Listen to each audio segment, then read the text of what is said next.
Okay.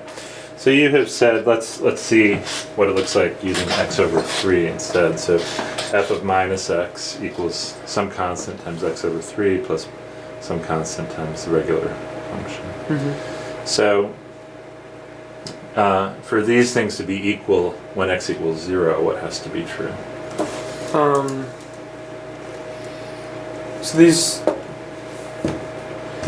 have to. So f of x isn't necessarily 0 when x equals 0.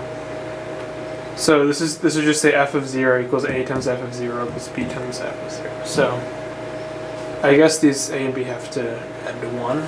Okay, that's right. So our first equation actually is the same first equation that he had. So a plus b. I don't know where to write it. Is that on screen? Yes. A plus b equals 1. Okay. But now we want the derivatives to be the same. So what happens when I take the derivative of f of minus x? So that's f prime of minus x times minus 1. Right. So I get minus f prime of minus x equals. What happens when I take the derivative here? A over 3 f prime of x over 3. Very good. And my derivative here? Just b f prime of x. Okay, so if these derivatives are the same at x equals 0, what equation is true now? So, a over 3 plus b has to sum to minus 1. That's right. So minus 1 equals a over 3 plus b. So that gives us our equation when we combine it with a plus b equals 1. Mm-hmm.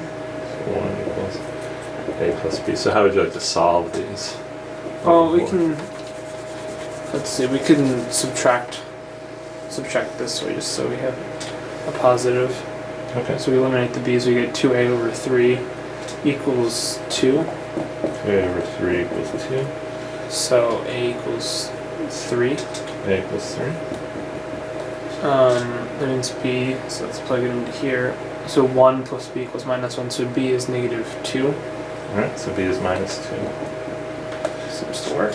Yeah, good job. So our equation is, for this one, for this form, f of minus x equals 3f of x over 3 minus 2 f of x.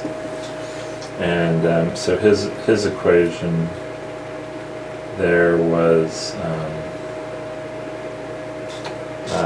his equation when he used the x over 2's was f of minus x equals 4x over 2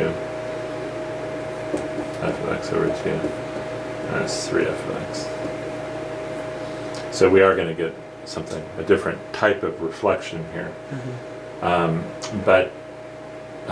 And this will just preserve the first derivative only.